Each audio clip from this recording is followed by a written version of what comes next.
ഈശോമിശിഹായ്ക്ക് സ്തുതിയായിരിക്കട്ടെ. ഞാൻ brother Shaiju Adappally, Ernakulam saint Mary's prayer മിനിസ്ട്രിയിൽ നിന്നാണ്. പ്രാർത്ഥന എനിക്കും നിങ്ങൾക്കും ഏൽപ്പിച്ചു തന്നിരിക്കുന്ന ദൈവത്തിൻ്റെ ശക്തിയാണ്. അപ്പോൾ പ്രെയർ ഈസ് ഒമ്നിപ്പൊട്ടൻ്റ് എന്ന് പറയും, ഇംഗ്ലീഷിലെ വാക്കഥ. അതിന് പകരമായിട്ട് വെക്കാൻ സർവവും പ്രദാനം ചെയ്യും, എന്തും സാധ്യമാണ്. ചിലരൊക്കെ ചോദിക്കും, എന്തിനാ പ്രാർത്ഥിക്കണം, ദൈവം നമ്മളെ സൃഷ്ടിച്ച ദൈവത്തിന് എല്ലാം അറിയാൻ പാടില്ലെന്ന് ചോദിക്കും.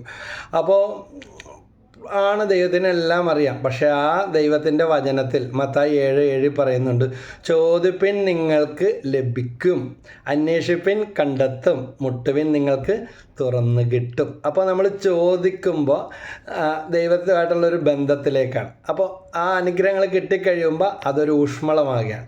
ഇങ്ങനെ പറയും, മിസ്റ്റർ മെക്കോഡിനോട് ഈശോ പറഞ്ഞു, അവരുടെ ആവശ്യങ്ങളിൽ അവരെൻ്റെ അടുക്കൽ വരും, ഞാൻ അവരുടെ ആവശ്യങ്ങൾ സാധിച്ചു കൊടുക്കും. അവരെൻ്റെ അടുക്കൽ വന്ന് നന്ദി പറയും. അതുണ്ടാകാറുണ്ടോ? നന്ദി പറയും. സമയമില്ലെന്ന് അതിന് പകരം പറയുന്നത്. പകരം അവർ വീണ്ടും എൻ്റെ അടുക്കൽ വരും. അങ്ങനെ ഞങ്ങൾ തമ്മിലുള്ള ബന്ധം ഊഷ്മളമാകും. ദൈവം നമ്മളിലും നമ്മൾ ദൈവത്തിലും ആയിത്തീരുന്ന അവസ്ഥ, സാലോക്യം പ്രാപിക്കാം. നമുക്കറിയാം, ഒരു പാത്രത്തിൽ പഞ്ചസാരയും ഒരു പാത്രത്തിൽ വെള്ളവും വെച്ചാൽ വെള്ളത്തിനും അടുപ്പിച്ച് മുട്ടിച്ച് വെച്ചുകൊണ്ട് മധുരം കിട്ടും.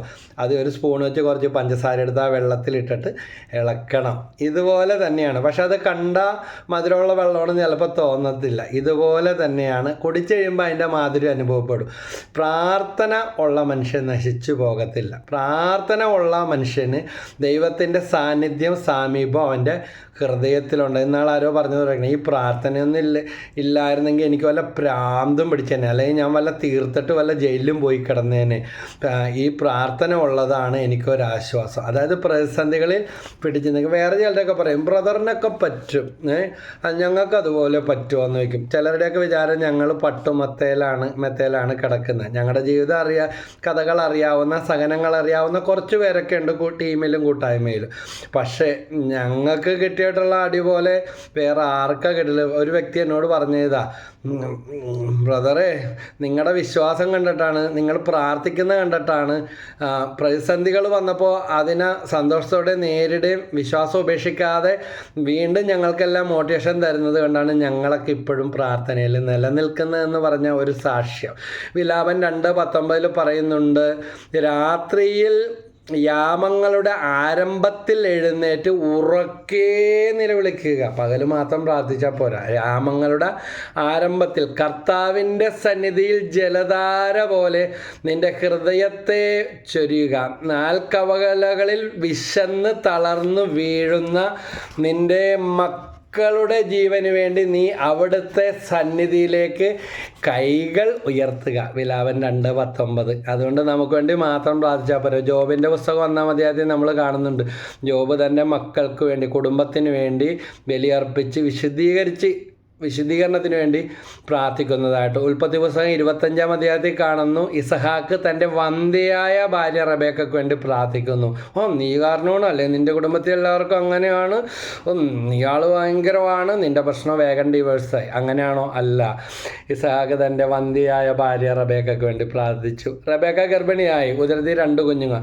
റബേക്ക ദൈവ തിരുമനസ്സറിയാൻ മക്കൾക്ക് വേണ്ടി പ്രാർത്ഥിക്കാം. ഓരോ അപ്പനും അമ്മയും എന്ത് പ്രാർത്ഥിക്കണം, എങ്ങനെ പ്രാർത്ഥിക്കണം എന്ന് ഈ ദൃഷ്ടാന്തം കാണിച്ചു തരികയാണ്. അപ്പോൾ അനുഗ്രഹങ്ങൾ കിട്ടിയാൽ പ്രാർത്ഥിക്കണം, കിട്ടിയില്ലെങ്കിലും പ്രാർത്ഥിക്കണം. യാക്കോബിൻ്റെ ലേഖനത്തിൽ 5-ാം അധ്യായത്തിൽ കാണുന്നുണ്ട്, നിങ്ങളിൽ ദുരിതം അനുഭവിക്കുന്നവൻ പ്രാർത്ഥിക്കട്ടെ, ആനന്ദിക്കുന്നവൻ സ്തുതിഗീതം ഉതിർക്കട്ടെ എന്നാണ് പറയുന്നത്. ഇനിയെല്ലാം കഴിഞ്ഞ് രക്ഷപ്പെട്ടെന്നും പറഞ്ഞ് തലമറന്ന് എണ്ണ തേക്കാനല്ല. നിങ്ങൾ ആഗ്രഹിച്ച കാര്യങ്ങൾ നടന്നു കിട്ടിയെങ്കിൽ 2 കൂടുതൽ നന്ദി പറഞ്ഞ് ഇത് ഇല്ലാത്തവർക്ക് വേണ്ടി പ്രാർത്ഥിക്കുകയും സഹായിക്കുകയും പരിത്യാഗങ്ങൾ ചെയ്യുകയും എല്ലാം ചെയ്യണം. പ്രഭാഷകൻ 7:10 പറയുന്നുണ്ട്, പ്രാർത്ഥനയിൽ മടുപ്പ് തോന്നരുത്. അതുകൊണ്ട് മാർപ്പാപ്പ മുതൽ ഏറ്റവും താഴെ കിടക്കുന്നവൻ, പണ്ഡിതൻ തൊട്ട് പാമരം വരെ, രാജാവ് മുതൽ പ്രജ വരെ, ഈ ലോകത്ത് പ്രാർത്ഥന ആവശ്യമില്ലാത്തതായിട്ട് ആരുമില്ല. ഈശോയുടെ ജീവിതം മുഴുവൻ പ്രാർത്ഥനയായിരുന്നു. ഈശോ ഏത് അത്ഭുതം ചെയ്യുന്നതിന് മുമ്പും, ഏത് സഹനത്തിന് മുമ്പും, പീഡാസഹനത്തിന് മുമ്പും കുരിശിൽ കിടന്നും എല്ലാം ഈശോ പ്രാർത്ഥിക്കുകയായിരുന്നു. അന്ത്യത്താഴ സമയത്ത് പ്രാർത്ഥിച്ചു, ശിഷ്യന്മാരോട് കൂടെ പ്രാർത്ഥിച്ചു, ഒരു കല്ലേറ് ദൂരം മാറി എന്ന് പ്രാർത്ഥിച്ചു, ദേവാലയത്തിൽ പോയി പ്രാർത്ഥിച്ചു. അല്ലേ? അപ്പം വർദ്ധിച്ചപ്പോൾ പ്രാർത്ഥിച്ചു, ലാസറിനെ ഉയർപ്പിച്ചപ്പോൾ പ്രാർത്ഥിച്ചു. ഈശോയുടെ ജീവിതം മുഴുവൻ പ്രാർത്ഥനയായിരുന്നു. പരിശുദ്ധമ്മയുടെ ജീവിതം പറയാനില്ല, സ്തോത്രഗീതം ഉതിർക്കുന്ന. നമുക്കൊക്കെയാണ് അങ്ങനത്തെ പദവി കിട്ടണമെങ്കിൽ പറയും, ഓ ഇനിയൊരു റെസ്റ്റ് വേണം, എന്ത് പ്രാർത്ഥന, ദൈവത്തിൻ്റെ അമ്മയാണ് ഞാൻ, എന്തിനാ പ്രാർത്ഥിക്കണമെന്ന് ചോദിക്കും. പരിശുദ്ധമ്മ അങ്ങനെയാണ് ചെയ്ത. ഇത് അമ്മയുടെ ജീവിതം മുഴുവൻ പ്രാർത്ഥനയായിരുന്നു. സുവിശേഷത്തിൽ അമ്മയെക്കുറിച്ച് പറയുന്ന ആ സാന്നിധ്യങ്ങൾ വായിക്കുമ്പോൾ മനസ്സിലാക്കുമ്പോൾ നമുക്ക് മനസ്സിലാകും. ദേവാലയത്തിലേക്ക് പോയി പ്രാർത്ഥിച്ചു, യേശുവിനെ ദേവാലയത്തിൽ കാഴ്ചവെച്ച് പ്രാർത്ഥിച്ചു, സ്തോത്രഗീതം പാടി പ്രാർത്ഥിച്ചു, പാട്ട് പാടി പ്രാർത്ഥിച്ചു, സ്തുതിഗീതം ഉരുവിട്ട് പ്രാർത്ഥിച്ചു. പരിശുദ്ധമ്മ ധ്യാനിച്ചു പ്രാർത്ഥിച്ചു. ലൂക്ക 2:19 കേട്ടതെല്ലാം ഹൃദയത്തിൽ സംഗ്രഹിച്ചു. ജീവിതം മുഴുവൻ ധ്യാന വിഷയമാക്കണം, പ്രാർത്ഥനയാക്കണം. പ്രാർത്ഥിക്കാത്ത മനുഷ്യൻ ചിറകില്ലാത്ത പക്ഷിയെ പോലെയാണെന്നാണ് വിശുദ്ധ ജോൺ മരിയ വിയാനി പറയുന്നത്. ദാവീദ് രാജാവ് പ്രാർത്ഥിച്ചു, പ്രാർത്ഥന ദൈവഹിതം നിറവേറ്റില്ല, കുഞ്ഞു മരിച്ചുപോയി. അപ്പോൾ രാജാവ് ആത്മഹത്യ ചെയ്യുമെന്നൊക്കെ വിചാരിച്ച് പേടിച്ചാണ് ഭൃത്യന്മാർ ഈ കാര്യം പറഞ്ഞത്. പക്ഷേ അവരുടെ ചുണ്ടനക്കം കണ്ടപ്പോഴേ കൊച്ചു മരിച്ചു കഴിഞ്ഞെന്ന് മനസ്സിലായി. കുളിച്ചു ഒരുങ്ങി വീണ്ടും അനുദിന കൃത്യങ്ങളിലേക്കും പ്രാർത്ഥനയിലേക്കും തൻ്റെ കർമ്മങ്ങളിലും ഉത്തരവാദിത്തത്തിലേക്കും. നമ്മളാണെങ്കിൽ പറയും ഇനി ദൈവം വേണ്ട, പള്ളിയും വേണ്ട, ഒന്നും വേണ്ടെന്ന് പറയും. അപ്പോൾ പ്രിയപ്പെട്ടവരുടെ വേർപാടാകാം, രോഗമാകാം, അപകടമാകാം. ഞാൻ 2 അപകടം കഴിഞ്ഞ വ്യക്തിയാണ്. അതുപോലെ എൻ്റെ പെങ്ങൾ മരിച്ചു, മരുമകൻ മരിച്ചു, അങ്ങനത്തെ മകളുടെ ഭർത്താവ് മരിച്ചു. അങ്ങനെയുള്ള പല സംഭവം. ഞാനൊരു വിധവകളെക്കുറിച്ചുള്ള പ്രസംഗം വേറെ വിവാഹം കഴിച്ചയക്കാനുള്ള കൃപ ദൈവം തന്നു. സമാന വ്യതയിലൂടെ കടന്നു വന്ന, വേദനകളില്ലാത്ത ദുഃഖമില്ലാത്ത ആരുമില്ല. എൻ്റെ അപ്പനും അമ്മയും കൂടെ പോകുമ്പോൾ അപ്പൻ വിൽപത്രം എല്ലാം എഴുതി വെച്ച് പെസഹാപ്പൊക്കെ ഉണ്ടാക്കി വെച്ച് മരണത്തെക്കുറിച്ച് സംസാരിക്കുന്ന ദിവസങ്ങൾ. അധികം പ്രായമൊന്നും ഉണ്ടായില്ല, 54 വയസ്സ് തികയാൻ 1 മാസമുള്ളപ്പോൾ എൻ്റെ സമയമായി. തലേ ദിവസം രാജാതിരാജ മഹിമയോടെ 2 പ്രാവശ്യം അടിച്ചു പൊളിച്ച് പാടി. അപ്പോൾ മരണത്തിൻ്റെ കാലച്ച കേട്ട് തുടങ്ങി എന്ന് മനസ്സിലായി. എന്നാൽ പണ്ടേ മരിക്കുമെന്ന് ഞാനൊക്കെ 5 പഠിക്കുമ്പോഴേ എല്ലാവരും അറിയിച്ചോന്നും പറഞ്ഞ് കയറി എല്ലാവരും കണ്ട്. അത് കഴിഞ്ഞ് അത്ഭുതം രക്ഷപ്പെട്ട അമ്മ 63 വയസ്സ് വരെ വീണ്ടും ജീവിച്ചു. ഇന്ന് ഞാൻ നാളെ നീ എന്നാണ് പറയുന്നത്. അതെന്ന് പറഞ്ഞ് ദൈവത്തോട് വഴക്കിട്ടിട്ടാ ചോദ്യം ചെയ്തിട്ടാ ഒന്നും കാര്യമില്ല. ചിലപ്പോൾ മാറിയ രോഗങ്ങൾ വീണ്ടും വന്നേക്കാം, അല്ലെങ്കിൽ അതോടുകൂടി മാറിപ്പോയിട്ടുണ്ടാകാം. ഈശോ ഉയർപ്പിച്ച ലാസർ വരെ മരിച്ചു. അതുകൊണ്ട് ഇവിടെ ഒന്നും സ്ഥിരമല്ല. ഞാൻ ആറ്റുനോറ്റ് എൻ്റെ അമ്മക്ക് ഒരു നിത്യരോഗിയായിരുന്നു. എന്നെക്കാൾ 8 വയസ്സ് ഇളയതാണ് എൻ്റെ പെങ്ങൾ. അമ്മയുടെ സ്ഥാനം പോലെ ആയിരുന്നു. എന്നെ അയച്ചേട്ടയെന്നാണ് വിളിക്കുന്നത്. അത്ര പുന്നാര പേരാണ് അവൾ വിളിച്ചിരുന്നത്. പക്ഷേ എൻ്റെ പെങ്ങൾ തൻ്റെ ക്യാൻസർ വന്നിട്ട് അതിൽ നിന്ന് അത്ഭുതകരമായിട്ട് രക്ഷപ്പെട്ടെങ്കിലും പിന്നീട് 3ാമത്തെ പ്രസവം കഴിഞ്ഞപ്പോൾ മരിച്ചു. കുറേ കുട്ടികളൊക്കെ ഉണ്ടാകും. അങ്ങനെ ഒരു നിയോഗം. അപ്പോൾ ഞങ്ങൾ വിചാരിക്കുന്ന, ചിലർ പറയും വീണ്ടും പ്രസവിച്ചില്ലായിരുന്നെങ്കിൽ അല്ലെങ്കിൽ കുഴപ്പമില്ലായിരുന്നു, അങ്ങനെ ഇങ്ങനെ കൊച്ചിനെ കളഞ്ഞാൽ മതിയായിരുന്നു, ഇങ്ങനെയൊക്കെ പറയും. പക്ഷേ ആ 3ാമത്തെ കുഞ്ഞിനെ ഇമ്മാനുവൽ, അവൾ തന്നെ പേരെല്ലാം കണ്ടുവച്ചിട്ടുണ്ടായിരുന്നു. കുഞ്ഞ് സന്തോഷത്തോടെ ഇരിക്കുന്നു. അതിനുവേണ്ടി ദൈവം അന്ന് ആയുസ് കൊടുത്തതായിരിക്കാം. അതുകൊണ്ട് ജീവിതത്തിൽ വിചാരിച്ചത് മുഴുവൻ നേടിയെടുത്ത ആരും ഈ ലോകത്തില്ല. പ്രാർത്ഥന ദൈവഹിതം നിറവേറ്റലാണ്. ചിലപ്പോൾ ചോദിക്കുമ്പോൾ തന്നെ കിട്ടിയേക്കാം, ചിലപ്പോൾ വെയിറ്റ് ആൻഡ് സീ, കാത്തിരിക്കാൻ വേണ്ടി ദൈവം നമ്മളെ ഒരുക്കുന്നതായിരിക്കാം. 3ാമത്തെ കാര്യം ദൈവഹിതം നിറവേറ്റാണ്. അന്വേഷിക്കണം. നമ്മൾ വെറുതെ പ്രാർത്ഥിച്ച് ധ്യാനത്തിൽ പങ്കെടുത്തു, ഉടമ്പടി എടുത്ത്, ഉപവാസം എടുത്തെന്നും പറഞ്ഞിട്ട് അത് മുഴുവൻ നടന്ന് കിട്ടണമെന്ന് ഇല്ല. കിട്ടിയാൽ നല്ല കാര്യം, ദൈവത്തിന് അന്വേഷിപ്പിൻ കണ്ടെത്തും എന്നാണ് പറഞ്ഞത്. ജോലിക്കൊന്നും പോകാതെ കയറി ഇരുന്നിട്ട് ബൈബിളും വെച്ചുകൊണ്ടിരുന്നിട്ട് നൂലക്കെട്ട് ഇറക്കി തരുമെന്ന് പറഞ്ഞ് നടക്കുക. ദൈവത്തെ പരീക്ഷിക്കരുതെന്ന് പറഞ്ഞിട്ടുണ്ട്. അവർ തന്നില്ല, ഇവർ തന്നില്ല എന്നാണ് ഒരാൾ പറഞ്ഞതാ. എൻ്റെ അനിയന്മാരെയൊക്കെ ഞാനാ കഷ്ടപ്പെട്ട് വളർത്തിയത്. നല്ല കാര്യം, കഷ്ടപ്പെട്ട് ജീവിക്കാനാണ് ബൈബിളിൽ പറയുന്നത്. അധ്വാനിച്ച് നെറ്റിയിലെ വിയർപ്പുണ്ട്. ഇപ്പോൾ ആരും തന്നില്ല. അപ്പം ഞാൻ ചോദിച്ചു, താനെന്ത് ജോലിക്കാൻ പോകണം? എനിക്കങ്ങനെ ഇത് വിയർപ്പിൻ്റെ അസുഖം, അതായത് ജോലിക്കൊന്നും പോവില്ല, എല്ലാവരും നടത്തി കൊടുത്തോണം എന്നുള്ള, അതിനുള്ള പ്രായമൊന്നുമില്ല, ഒരുപാട് പ്രായമൊന്നുമില്ല. അപ്പോൾ കഷ്ടപ്പെടാനായിട്ട് കഴിയില്ല. അങ്ങനെയൊക്കെ തട്ടിമുട്ടി മുന്നോട്ട് പോയപ്പോൾ ഇത് തന്നെ സുഖം, ലേസിനെസ് എന്ന് പറയും. ഇച്ചിരി മരുന്ന് കഴിച്ചാൽ മാറാവുന്ന കാര്യങ്ങളെ ചിലപ്പോൾ പഴകിപ്പോയിട്ടുണ്ടെങ്കിൽ കുറച്ച് നാൾ കഴിക്കേണ്ടി. എൻ്റെ അടുത്ത് വരുന്ന ചില കേസുകളൊക്കെ ഇതുപോലെ വിട്ട് വർഷങ്ങൾ ജോലിക്കൊന്നും പോകാതെ കയറിയിരുന്ന കേസുകൾ പ്രാർത്ഥനയും കൗൺസിലിങ്ങും അതുപോലെ അല്പം മരുന്നുകളും ഒക്കെ ആയിട്ട് പോയി നല്ല കണ്ടീഷനായിട്ട് ജോലി എടുത്ത് എൻ്റെ സുവിശേഷ വേലകളെ സപ്പോർട്ട് ചെയ്യുന്നവരുണ്ട്, തെളിവ് സഹിതം, ഉദാഹരണ സഹിതം. അതുകൊണ്ട് അന്വേഷിപ്പിൻ കണ്ടെത്തും, മുട്ടുവിൻ നിങ്ങൾക്ക് തുറന്ന് കിട്ടും. മുട്ടണം. ഞാൻ പറയും തുറന്നില്ലെങ്കിൽ ചവിട്ടിപ്പൊളിക്കണമെന്ന് പറയും. പ്രാർത്ഥന ഒരു ബലപ്രയോഗമാണ്. അതൊരു പരാജയമല്ല, ദൈവത്തിൻ്റെ ഹിതമാണ് നിറവേറേണ്ടത്. സ്വർഗസ്നായ പിതാവ് ഒരു പ്രാർത്ഥന ഈശോ പഠിപ്പിച്ചുള്ളൂ. ഒരുപാട് പ്രാർത്ഥന ഒന്നും പഠിപ്പിച്ചില്ല. നമ്മളാണെങ്കിൽ കിട്ടിയ അവസരം ഒന്നോട്ട് അന്നോട്ട് ശിഷ്യന്മാരെ പ്രാർത്ഥിക്കാൻ പഠിപ്പിക്കും, ഞാനാ ഗുരു എന്നും പറഞ്ഞു. ഈശോ ഒറ്റ പ്രാർത്ഥന, അങ്ങയുടെ തിരുമനസ് സ്വർഗത്തിലെ പോലെ ഭൂമിയിലാണ്, ഞങ്ങളുടെ കടക്കാരോട് ഞങ്ങൾ ക്ഷമിക്കുന്ന പോലെ. അതുപോലെ ദുഷ്ടാരൂപം ഞങ്ങളെ രക്ഷിക്കണമെന്ന് പ്രാർത്ഥിക്കുന്നുണ്ട്. തിന്മ ലോകാവസാനം വരെ ഉണ്ടാകും. അപ്പോൾ ഒരു വില്ലനുള്ളിടത്താണ് ഒരു സിനിമയിലായാലും നായകൻ വിജയിക്കുന്നത്. ഫറവോ കഠിനഹൃദയനായി ഇസ്രായേലിനെ ദൈവം ശക്തിപ്പെടുത്തി, ദൈവം വിജയം കൊടുത്തു. അത്രയും നോക്കിയാൽ മതി. ഫറവോ എന്തോരം കഠിനഹൃദയനായ അത്രയും ദൈവം മോശയെ ശക്തിപ്പെടുത്തി, ഇസ്രായേലിനെ ബലപ്പെടുത്തി, ചരിത്രം രചിച്ചു. ദൈവം ചരിത്രം രചിക്കുന്നു. പ്രാർത്ഥന കേൾക്കണമേ കർത്താവേ, യാചന കേൾക്കണമേ. പ്രാർത്ഥന കേൾക്കണമേ കർത്താവേ, യാചന കേൾക്കണമേ. അന്ധൻ്റെ നിലവിളിയും വിധവയുടെ കണ്ണുനീരും വിശന്ന ജനത്തിൻ്റെ ആത്മരോദനവും പ്രിയപ്പെട്ടവൻ്റെ സഹോദരൻ്റെ വേർപാടിലുള്ള സഹോദരിമാരുടെ കണ്ണുനീരും ക്രൂരമായി പിശാചാവച്ചിരുന്ന കുഞ്ഞിനെ ഓർത്തുള്ള അമ്മയുടെ കരച്ചിലും പിതാവിൻ്റെ രോദനവും എല്ലാം കേട്ടവൻ. ലൂക്കാ 18:1 ഭഗ്നാശരാകാതെ പ്രാർത്ഥിക്കുവാൻ. എൻ്റെയും നിങ്ങളുടെയും പ്രാർത്ഥന കേൾക്കും, നിലവിളി കേൾക്കും, പ്രാർത്ഥനയ്ക്ക് ഉത്തരം തരും. യോഹന്നാൻ 14:13-14 നിങ്ങൾ എൻ്റെ നാമത്തിൽ ആവശ്യപ്പെടുന്നത് എന്തും പിതാവ് പുത്രനിൽ മഹത്വപ്പെടാൻ വേണ്ടി ഞാൻ പ്രവർത്തിക്കും. എൻ്റെ നാമത്തിൽ നിങ്ങൾ എന്നോട് എന്തെങ്കിലും ചോദിച്ചാൽ ഞാനത് ചെയ്തു തരും. നമ്മുടെ പ്രാർത്ഥനകൾ ദൈവമഹത്വത്തിന് ഉപകരിക്കുന്ന, നമ്മുടെ സ്വാർത്ഥതയ്ക്ക് വേണ്ടിയല്ല. ദൈവ മഹത്വത്തിൽ കവിഞ്ഞൊന്നും ആഗ്രഹിക്കരുത്. പ്രാർത്ഥന എന്താണ്? ദൈവ തിരുമനസ്സ് നിറവേറില്ല. ഈശോയുടെ ജീവിതത്തിൽ കണ്ടതാ. 1 യോഹന്നാൻ 5:14-15 അവൻ്റെ ഇഷ്ടത്തിനനുസൃതമായി എന്തെങ്കിലും നാം ചോദിച്ചാൽ അവിടെ നമ്മുടെ പ്രാർത്ഥന കേൾക്കും എന്നതാണ് നമുക്ക് അവനിലുള്ള ഉറപ്പ്. നമ്മുടെ അപേക്ഷ അവിടെ നിന്ന് കേൾക്കുന്നെന്ന് നമുക്കറിയാമെങ്കിൽ നാം ചോദിച്ചത് കിട്ടിക്കഴിഞ്ഞു എന്ന് നമുക്കറിയാം. അയ്യോ, ഈ ദൈവത്തിന് ചെവിയില്ലേ, കണ്ണില്ലേ, കാതില്ലേ, ഇത്ര നാളായി ചോദിക്കുന്നത് എന്ന് വിചാരിച്ചാൽ പോരാ. എന്ത് വിചാരിക്കണം? നമ്മുടെ പ്രാർത്ഥന കേൾക്കും എന്നതാണ് നമ്മുടെ അപേക്ഷ അവിടെ നിന്ന് കേൾക്കുന്നെന്ന് നമുക്ക് അറിയാമെങ്കിൽ. അപ്പോൾ കുഴപ്പം എവിടെയാണ്, കുറവ് എവിടെയാണ്? നമ്മളിൽ തന്നെയാണ്. അല്ലെങ്കിൽ ഒന്നും നടക്കാൻ പോണില്ലെന്ന് പറയും. അത് തന്നെയാണ് തടസ്സം. അതുകൊണ്ട് നെഗറ്റീവ് ചിന്തകൾ പറയുന്നത്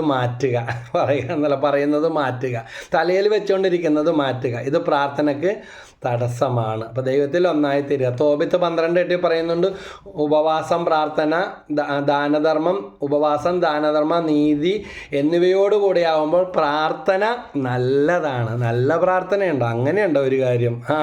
പ്രാർത്ഥനയുണ്ട്, നല്ല പ്രാർത്ഥനയുണ്ട്. നീതിയോടുകൂടി അല്പമാണ്, അനീതിയോടുകൂടിയ അധികത്തേക്കാൾ അഭികാമം. ഇങ്ങനെ പറയും, ഉപവാസവും പ്രാർത്ഥനയും അനുതാപവും വഴി പിതാവായ ദൈവത്തെയും പുത്രനായ യേശുവിനെയും പരിശുദ്ധാത്മാവായ ദൈവത്തെയും നമുക്ക് സാധിപ്പിക്കും. ഇന്ന് രാവിലെ ഞാൻ പാലാരിവട്ടം ബൈപ്പാസിൽ മെഡിക്കൽ സെൻറ്ററിൻ്റെ അടുത്തുള്ള ഡോൺ ബോസ്കോയിലെ കുർബാന. അപ്പോൾ കുറേ ഓർമ്മകളൊക്കെ വന്നു. പണ്ട് മുതലേ ഇടവപ്പള്ളിയിൽ ഞായറാഴ്ച ദിവസം പോകും. കുഞ്ഞുനാളിലൊക്കെ ഒരുപാട് കഷ്ടപ്പെട്ട് പാലാരിവട്ടം സെയിൻറ്റ് ജോൺ ബാപ്റ്റിസ്റ്റ് പള്ളിയിലാണ്, ഇടവക അതാണ്. അപ്പോൾ വീടിൻ്റെ അടുത്ത് ഡോൺ ബോസ്കോ വന്നപ്പോൾ തൊട്ട് ഇട ദിവസങ്ങളിൽ അവിടെ പോകും. ഇപ്പം ഞാൻ ചളിക്കോട്ടത്താണ് താമസിക്കുന്നത്, സെൻറ്റ് സെബാസ്റ്റ്യൻ പള്ളി ഇടവക്കാരനാണ്. അപ്പോൾ 6:15 അവിടെ കുർബാന, 6:45 ഡോൺ ബോസ്കോയിൽ ഓടിയെത്തി. അപ്പോൾ എവിടെയെങ്കിലുമൊക്കെ ആയിട്ട് തായ്ക്കുടം പള്ളിയിൽ 2 കുർബാനയുണ്ട്, പാലാരിവട്ടം സെയിൻറ്റ് ജോൺ ബാപ്റ്റിസ്റ്റ് പള്ളിയിൽ രാവിലെ 2 കുർബാനയുണ്ട്, വൈകിട്ടുണ്ട്. തായ്ക്കുടം പള്ളിയിലും 6:15-നും 7:15-നും ഉണ്ട്. പാലാരിവട്ടം പള്ളിയിൽ 6:30-ക്കും 6:15-നും 7 മണിക്കും ഉണ്ട്. അങ്ങനെ ഒത്തിരി വിശുദ്ധ കുർബാനകൾ നമുക്ക് ചുറ്റുമുണ്ട്. നമ്മുടെ സമ്പത്തിൻ്റെ ദശാംശം കൊടുക്കുന്നവരായിരിക്കാം, പക്ഷേ സമയത്തിൻ്റെ ദശാംശം കൊടുക്കണം. ജോൺ മരിയ വിയാനി പറയുന്ന ഇതാണ്, പ്രാർത്ഥിക്കാത്ത മനുഷ്യൻ ചിറകില്ലാത്ത പക്ഷിയെ പോലെയാണ്. വിശുദ്ധ അൽഫോൺസ് ഗോരി പഠിപ്പിക്കുന്നു, മനുഷ്യൻ ഈ ലോകത്ത് പറയുന്ന ഏറ്റവും അഹങ്കാരമുള്ള വാക്ക് ഏതാണെന്ന് ചോദിച്ചാൽ സമയമില്ല. ഞാനിത് പറയാൻ കാര്യം, ഞാൻ പണ്ട് മുതലേ ഡോൺ ബോസ്കോയിൽ പോയി ഒരുവിധപ്പെട്ട ആളുകളെ വന്നവരെയൊക്കെ ഭൂരിഭാഗവും പരിചയമുണ്ട്. പക്ഷേ ഞാൻ കണ്ടു, അന്നും വരും വളരെ സമ്പന്നനായ വ്യക്തി, ഒരു സാധാരണക്കാരനെ പോലെ എല്ലാ ദിവസവും കുർബാനയ്ക്ക് വരും. കഴിഞ്ഞ ദിവസം പോയപ്പോഴും കണ്ടു, പണ്ടും കാണുന്നുണ്ട് കോടികൾ, അല്ലെങ്കിൽ വലിയ സ്ഥിരമായ ബിസിനസ് വരുമാനമുള്ള കുടുംബം. പക്ഷേ വിശുദ്ധ കുർബാനയാണ് ജീവിതത്തിൻ്റെ കേന്ദ്രഭാഗം, ഏറ്റവും സിമ്പിളായിട്ട് വരുന്ന ആ ഒരു മനുഷ്യൻ.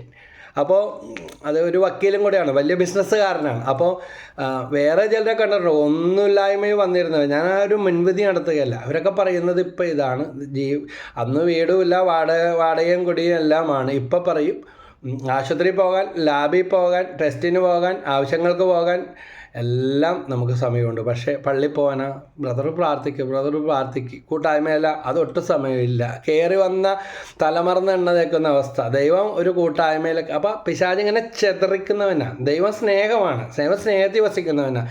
ഇച്ചിരി പച്ച പിടിച്ച് കഴിയുമ്പോഴേക്കും ധ്യാനേന്ദ്രത്തിന് കുറ്റം, ബ്രദറിന് കുറ്റം, കൂട്ടായ്മയ്ക്ക് കുറ്റം, ലീഡർഷിപ്പിന് കുറ്റം, വചനത്തിന് കുറ്റം. ഈ വചനമൊക്കെ കേട്ടതാ, പുതിയ വചനം തേടി നടക്കുന്നവരായിത്തീരും. അപ്പോൾ നമ്മളൊന്ന് റീതിങ്ക് ചെയ്യണം. പ്രഭാഷകൻ 7:10 പ്രാർത്ഥനയിൽ മടുപ്പ് തോന്നരുത്, ദാനധർമ്മത്തിൽ വൈമുഖ്യം കാണിക്കരുത്. ലൂക്ക 18:1 പറയുന്നുണ്ട് ഭഗ്നാശരാകാതെ പ്രാർത്ഥിക്കുകയും. നിരാശ കൊണ്ടാണ് ഇങ്ങനെയുള്ള തടസ്സങ്ങൾ. നമുക്കറിയാം വഞ്ചി ഇറക്കുമ്പോൾ തിര ഒഴിഞ്ഞിട്ട് ഒരിക്കലും ഇറക്കാൻ പറ്റില്ല. ആ തിരയുടെ ഇടക്കൂടി ഇലയെല്ലാം പാടി ഇറക്കും. ഇതുപോലെ തന്നെയാണ് പ്രാർത്ഥന ഇല്ലെങ്കിൽ വേസ്റ്റാണ്. പ്രാർത്ഥന ഇല്ലെങ്കിൽ പോയി കാര്യം. നല്ലോണം പ്രാർത്ഥിച്ചിരുന്നവരൊക്കെ എന്ന് പ്രാർത്ഥന അവസാനിപ്പിച്ചു. എന്നോട് എൻ്റെ പ്രസംഗം കേട്ട ഒരു സ്ത്രീ, മലയാളി, അമേരിക്കയിലാണ്. അവർ പറഞ്ഞതാ ശരി, 100% കറക്റ്റ്. എന്ന് പ്രാർത്ഥന ഇല്ലാതെയായി, അല്ലെങ്കിൽ തിരക്കുകൾ കൂടി, പണസമ്പാദന മാർഗ്ഗങ്ങൾ കൂടുതലായി, അല്ലെങ്കിൽ മറ്റുള്ളവർ എന്ത് വിചാരിക്കുമെന്ന്, പണവും വഴികളും പ്രതാപമൊക്കെ വന്നപ്പോൾ ഓരോരുത്തർ കളിയാക്കി. എന്തിനാ എപ്പോഴും പ്രാർത്ഥിക്കുന്നു. അമേരിക്കയിൽ പോയിട്ടും ഒരു കുറവുമില്ല പ്രാർത്ഥനയിലൊന്നും. പക്ഷേ എന്നിറക്കിയോ അന്ന് തൊട്ട് കാരണങ്ങൾ കണ്ടുപിടിക്കുന്നില്ല. ശരീരം മുഴുവൻ വേദനയും രോഗവും വീർത്ത് പർവ്വതം പോലെയായി. ടെസ്റ്റൊന്നും ചെയ്തിട്ടൊന്നും ഒരു തൈറോയ്ഡ് പോലും ഇല്ല. പക്ഷേ ഭയങ്കര നെഗറ്റീവ്. കാരണം സമർപ്പണത്തിനനുസരിച്ച് മുന്നോട്ട് പോകുന്നില്ല. അതുകൊണ്ട് ദൈവം തന്ന അനുഗ്രഹങ്ങൾ തന്നെ ഇന്ന് നമുക്ക് ദൈവത്തിനെതിരെ അല്ലെങ്കിൽ ചിന്തിക്കുന്ന, അകന്നു പോകുന്ന അവസ്ഥയാണ്. ഭൂമി എല്ലാത്തിനെയും ഇതിലേക്ക് ആകർഷിച്ച് നിൽക്കുന്നത് കൊണ്ടാണ് ഈ ഭൂമിയിലെല്ലാം നിലനിൽക്കുന്നത്, നമ്മളൊക്കെ ഇങ്ങനെ ഇരിക്കുന്നത്. അപ്പോൾ ഇതുപോലെ പ്രാർത്ഥന ഒരു ആകർഷണവും ഒരു അടുപ്പവും, ഭൂഗർഭാകർഷണം പോലെ തന്നെ ദൈവത്തോടുള്ള ഒരു അടുപ്പവും ഒരു ആകർഷണവും ഒരു നിലനിൽപ്പുമാണ്. എന്തെല്ലാം കാര്യങ്ങളാണ് പ്രാർത്ഥനയെക്കുറിച്ച് പരിശുദ്ധാത്മാവ് വെളിപ്പെടുത്തി തരുന്നത്. 1 തെസ്സലോനിക്കർ 5-ാം അധ്യായത്തിൽ പറയണേ, എപ്പോഴും നിരന്തരം പ്രാർത്ഥിക്കും, എപ്പോഴും സന്തോഷത്തോടെ ഇരിക്കും, എല്ലാറ്റിനും വേണ്ടി നന്ദി പ്രകാശിപ്പിക്കും. യാക്കോബ് 5 പറയുന്നുണ്ട്. എന്താ പറയുന്നത്? പ്രാർത്ഥനയെക്കുറിച്ച് പറയുന്നത് ഇതാണ്: ദുരിതം അനുഭവിക്കുന്നവൻ പ്രാർത്ഥിക്കട്ടെ, ആനന്ദിക്കുന്നവൻ സ്തുതിഗീതം ഉതിർക്കട്ടെ. എല്ലാം കിട്ടി നടന്നു കഴിഞ്ഞാൽ നമ്മുടെ മിടുക്കാണെന്നല്ല, കൂടുതൽ നിരന്തരം നന്ദി പറഞ്ഞ് പ്രാർത്ഥിക്കണം. അതില്ലാത്തവർക്ക്, നമുക്ക് കിട്ടിയ പല അനുഗ്രഹങ്ങളും കിട്ടാത്തവർക്ക് വേണ്ടി ഓർത്ത് നമ്മൾ പ്രാർത്ഥിക്കണം. ഫിലിപ്പിയർ 4:2 പറയുന്നുണ്ട്, കൃതജ്ഞതാഭരിതരായി ഉണർന്നിരുന്ന് നിരന്തരം പ്രാർത്ഥിക്കും. ഈ വചനങ്ങളൊക്കെ നമ്മളെ ശുദ്ധീകരിക്കട്ടെ. അപ്പോൾ പ്രാർത്ഥിച്ചില്ലെങ്കിലും കുഴപ്പമില്ല, എല്ലാം ദൈവത്തിന് അറിയാം. ന്യായീകരണമാണ്, അഹങ്കാരമാണ് ആ പറയുന്നത്.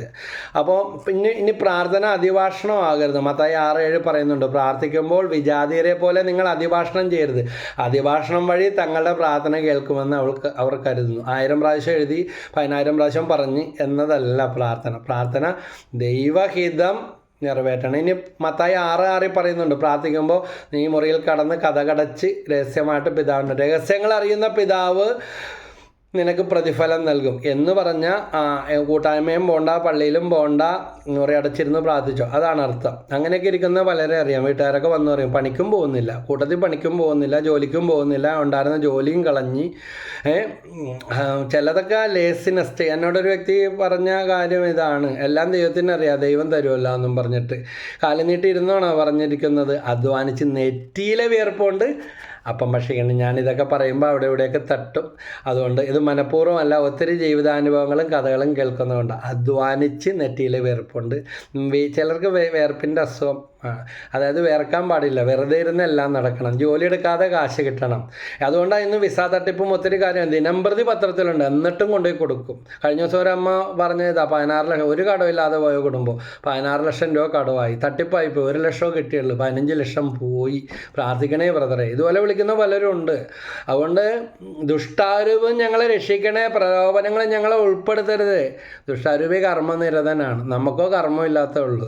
അപ്പോൾ പ്രാർത്ഥനയിലൂടെ എപ്പോഴും മെയിൻ സ്വിച്ചായിട്ട് ബന്ധപ്പെട്ടിരിക്കുന്നത് പോലെ, ഇലക്ട്രിസിറ്റി വേണമെങ്കിൽ മെയിൻ സ്വിച്ചായിട്ട് ബന്ധപ്പെടണം. ഇതുപോലെ നമ്മൾ ദൈവമായിട്ട് ബന്ധപ്പെട്ടിരിക്കണം, നമ്മൾ പ്രാർത്ഥിക്കണം. പ്രാർത്ഥനയിലുള്ള മടുപ്പും ചോദ്യം ചെയ്യലും എല്ലാം മത്തായി 21:22 വിശ്വാസത്തോടെ പ്രാർത്ഥനയിൽ ആവശ്യപ്പെടുന്ന എല്ലാം സാധിച്ചു തരും. അതുപോലെ അതുപോലെ കൂട്ടായ്മയിൽ പ്രാർത്ഥന, ദമ്പതികളുടെ പ്രാർത്ഥന, മത്തായി 18, 19, 20. നിങ്ങളിൽ 2 or 3 പേർ എൻ്റെ നാമത്തിൽ ഒരുമിച്ച് അവരുടെ മധ്യേ ഞാൻ 2 പേർ യോജിച്ച് ചോദിക്കുന്ന ഏത് കാര്യവും എൻ്റെ സ്വർഗ്ഗസ്നാവ് നിറവേറ്റി തരും. ഇത് ദാമ്പത്യ ജീവിതത്തിന് ഏറ്റവും സൂട്ടബിളായിട്ടുള്ള വചനവും.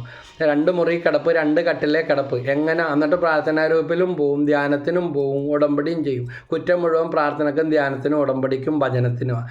നമ്മൾ മാറ്റം വരുത്തേണ്ടത് നിങ്ങൾ 2 അല്ല 1 ഈശോ പറഞ്ഞിരിക്കുന്നത്. ഇന്ന് പള്ളിയിൽ കുർബാനയിൽ പങ്കെടുക്കുമ്പോൾ അച്ഛൻ പറഞ്ഞു, ചെറുപ്പക്കാരൻ അച്ഛൻ്റെ സഹോദരൻ മരിച്ചു. പക്ഷേ മറക്കാൻ പറ്റാത്തൊരു അനുഭവം എന്ന് പറഞ്ഞാൽ അദ്ദേഹത്തിൻ്റെ 1 കൊല്ലമായിട്ടുള്ള കല്യാണം കഴിച്ചിട്ട് ഭാര്യ ചങ്കായിരുന്നു. ഭർത്താവിൻ്റെ മരണശേഷം അവർ 3 മാസത്തോളം ഡിപ്രഷനിലേക്കൊക്കെ പോയി. ഭർത്താവ് മരിച്ചു പോകും എന്നറിഞ്ഞിട്ടും കനലരിയുന്ന അനുഭവത്തോടെ പ്രാർത്ഥിക്കുകയും സപ്പോർട്ട് ചെയ്യുകയും ശുശ്രൂഷ ചെയ്യുകയും ചെയ്ത അച്ഛൻ്റെ സഹോദരിൻ്റെ ഭാര്യയുടെ കാര്യം പറയുകയായിരുന്നു.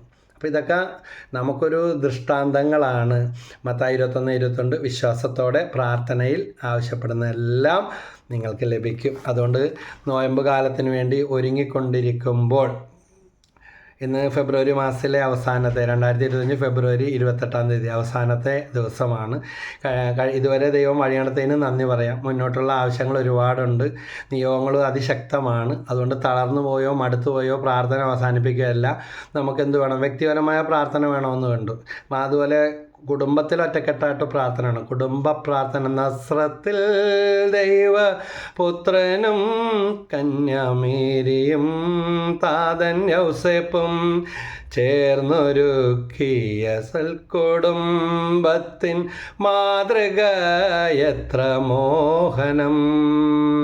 നസ്രത്തിൽ ദൈവപുത്രനും കന്യാമേരിയും താതൻ യൗസേപ്പും ചേർന്നൊരുക്കിയ സൽക്കുടുംബത്തിൻ മാതൃക എത്ര മോഹനം. കുടുംബ പ്രാർത്ഥന വേണം. അതൊക്കെ മുടങ്ങി കിടക്കണമെങ്കിൽ റീസ്റ്റാർട്ട് ചെയ്യുക. സമ്പത്തിൻ്റെ ദശാംശം കൊടുക്കുന്നത് പോലെ അതായില്ല, പോട്ടെ എന്ന് പറയാൻ നമുക്ക് അവകാശമില്ല. അതുപോലെ സമയത്തിൻ്റെ ദശാംശം കൊടുക്കുക. പള്ളിപ്പോക്ക് ഓൺലൈനും വെച്ചുകൊണ്ടിരിക്കുന്ന കാലം കഴിഞ്ഞു. കോവിഡൊക്കെ മാറിപ്പോയി. അന്ന് സഭ അനുവദിച്ച് തന്നിട്ടുണ്ട്. ഇപ്പോഴും ഓൺലൈൻ മാത്രം വെച്ച് ഇരിക്കുന്നവരുണ്ട്. അതൊരു കടമാണ്. രോഗികൾക്ക് അവശത അനുഭവിക്കുന്നവർക്ക് അതിലൊരു വിട്ടുവീഴ്ച ഉണ്ട്. പക്ഷേ ആരോഗ്യശക്തിയുള്ളവർ ഓൺലൈനും വെച്ചുകൊണ്ടിരിക്കേണ്ട കാലം കഴിഞ്ഞു. അതുകൊണ്ട് മുഴുവൻ കുർബാനയിൽ പങ്കെടുക്കണം, വിശ്വകുർബാന സ്വീകരിക്കണം. അല്ലെങ്കിൽ അതൊരു കടം തന്നെയാണ്. സാപത്ത് വിശദമായിട്ട് ആചരിക്കണം. അപ്പോൾ പ്രാർത്ഥനയുള്ള അതുപോലെ കൂട്ടായ്മയിൽ ഇതാ ഈശോ ശിഷ്യന്മാരോട് കൂടെ, ഞാൻ ദൈവമാണ്, എനിക്ക് ശിഷ്യന്മാരെയൊന്നും ആവശ്യമില്ലെന്നല്ല പറഞ്ഞത്. ആദ്യം 12 ശിഷ്യന്മാരെ തിരഞ്ഞെടുത്ത യേശു വീണ്ടും 72 പേരെ തിരഞ്ഞെടുക്കുക. നമുക്ക് എന്തെങ്കിലും ഒരു കൃപയൊന്ന് പ്രാർത്ഥിക്കാൻ പാകത്തിന് പഠിച്ചാൽ കൂട്ടായ്മയും വേണ്ട, ലീഡർഷിപ്പും വേണ്ട, ആരും വേണ്ട. അപ്പോൾ ഇങ്ങനെ പരതി നടക്കുന്നവരുണ്ട്.